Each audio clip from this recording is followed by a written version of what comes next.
Evening friends, कैसे हैं आप सब लोग। मैं अच्छी हूँ। वेलकम है आपका मेरे चैनल मधु के ब्लॉग में। तो फ्रेंड्स, आज पूरे दिन वीडियो वगैरह कुछ भी नहीं कर पाई, बस ऐसे ही रहा। तबीयत कुछ गड़बड़ चल रही है, पैर में जो है दर्द चल रहा है मेरे एक पैर में। पता नहीं इससे क्या परेशानी आ गई है। कुछ ना कुछ तो होता ही रहता है। मैं बोल ही रही थी कि महीने में 10 दिन भी मैं ठीक नहीं रहती हूँ, तो है ही ऐसा ही। तो चलिएगा, मैंने कहा कि चलो ऐसा करते हैं कि चलो आपको एक छोटी सी एक प्रसंग सुनाती हूँ। गुरु नानक देव जी का है और बहुत ही अच्छा लगा। बहुत ही, जब मैंने काफ़ी दिन पहले मैंने इसको पढ़ा था तो मैं कह रही थी आज शेयर करूँगी, कल शेयर करूँगी, तो नहीं कर पाई थी। तो आज मौका मिला तो मैंने कहा चलो आज कर लेती हूँ आपसे।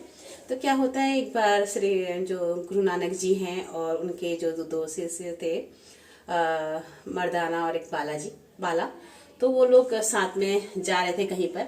तो पंजाब का ये मतलब था, जगह थी।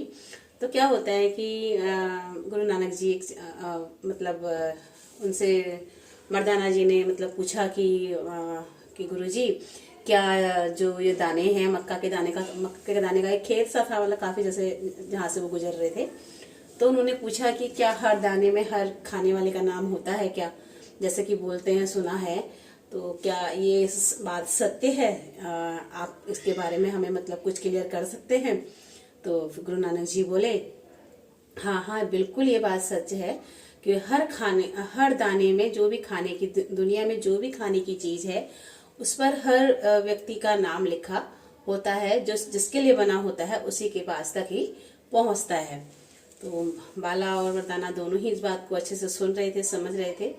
और इसको कहते कहते कहते तो मर्दाना के जो है दिमाग में एक खुरपात आई। और खुरपात आई तो उन्होंने क्या करा कि जो मक्का का वो था, एक वहाँ पर वो था, उसको मसला, दाना निकाला उसमें से, जो होती है ना मक्का की, जो मतलब वो होता है, पौधा होता है, उसमें जो मक्का लगी हुई थी उसमें से एक मक्का निकाली और उसको ऐसे ऐसे ऐसे करके उसको मुंह में डाल दिया। मतलब उसको मसल ही रहा था तो उसके मन में खुरापात आई कि क्यों ना आज जो है इस चीज़ को मतलब आजमाया जाए कि ये दाना मेरे हाथ में है, और अगर ये दाना किसके है मतलब नसीब में है, तो आज इसको हम लोग परख लेते हैं। तो उन्होंने क्या किया, मेरा ध्यान भी बढ़ जाता है, कोई इधर उधर से निकलता है तो ध्यान बढ़ जाता है। तो क्या होता है कि तो मर्दाने ने गुरु नानक जी को दिखाया वो दाना। तो कहने लगे, गुरु नानक जी से कहने लगे कि क्या गुरु जी ये बताइए कि ये दाना किसके नसीब का है। तो गुरुदेव उसको देखा और कहा कि ये जो दाना है ये एक मुर्गी के नाम पे लिखा हुआ है, इसे एक मुर्गी के लिए ही ये दाना बना हुआ है। तो अब उसे मर्दाना ने देखा और उनके दिमाग में जो खुरापात आ रही थी, तो उन्होंने क्या करा, वो सट्ट देनी ऐसे करके वो दाना अपने मुंह में डाल दिया। अपने मुंह में जब डाल दिया उसको, तो वो जो दाना था वो उनकी सांस की नली में अटक गया। सांस की नली में अटक गया तो वो कहने लगे कि गुरुजी मुझे बचाओ, गुरुजी मुझे बचाओ, गुरुदेव मुझे बचाओ, गुरुदेव मुझे बचाओ, आज तो मैं बचने वाला नहीं हूँ, किसी तरीके से मुझे बचाओ। तो गुरु नानक जी कहने लगे, मैं कोई वैद्य तो हूँ नहीं, मैं कैसे तुम्हें बचाऊँ। तो चलते हैं, यहाँ पास में एक गाँव है, वहीं चलते हैं, कोई नीम हकीम होंगे तो उनसे उन्हें आपको दिखाकर जो ये है, जो दाना फंसा हुआ है, वो कुछ उसका इलाज कर पाएंगे, क्योंकि मुझे इसका इलाज करना नहीं आता।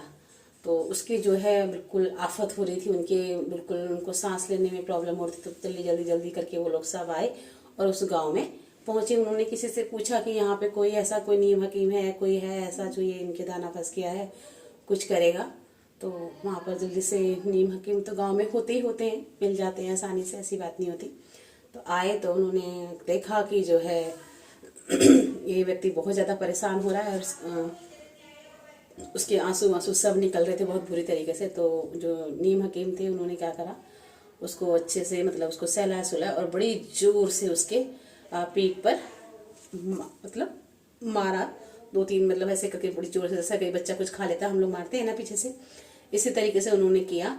और क्या हुआ कि जैसे ही उन्होंने तेज वाला जो उनका हाथ मारा, वो तेज वाले से जो चोट थी उससे क्या हुआ, दाना बाहर निकला और सामने ही एक मुर्गी खड़ी थी, उसने वो दाना चट देनी खा लिया।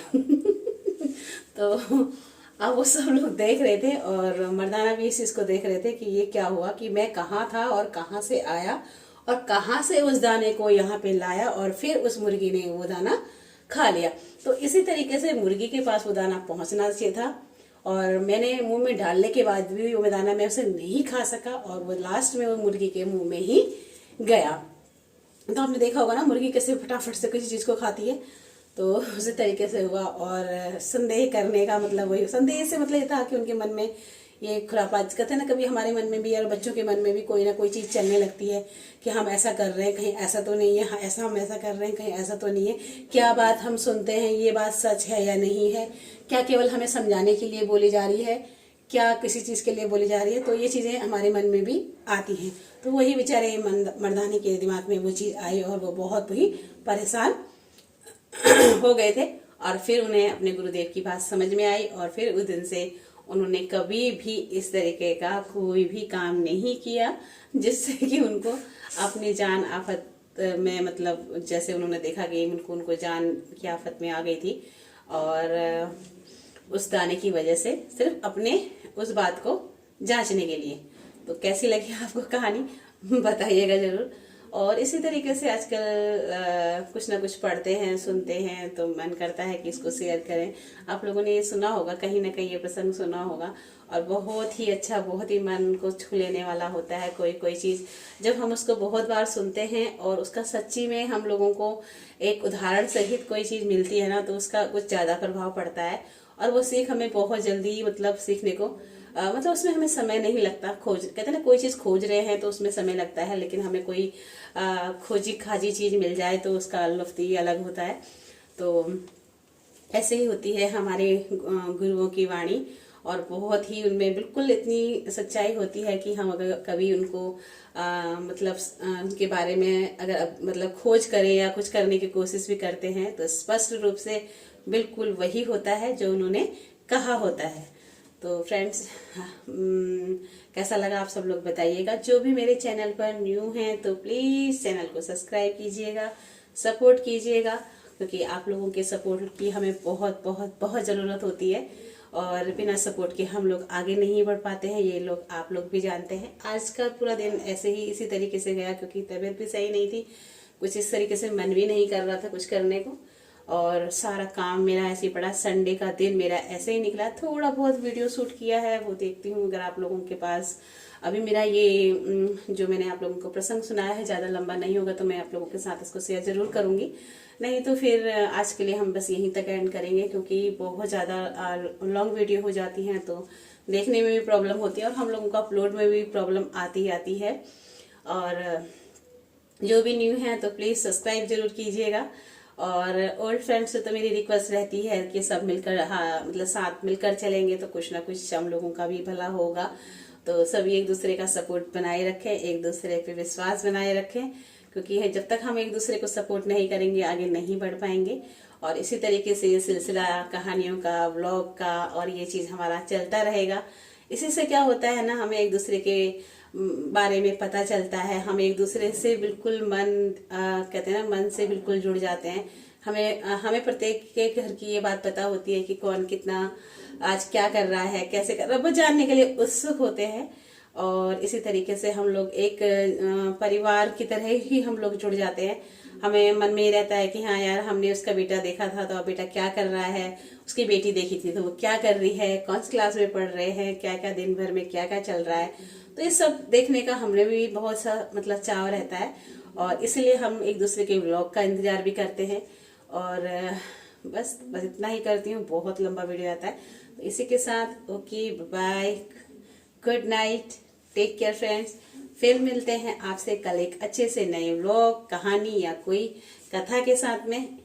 Okay, bye bye, good night.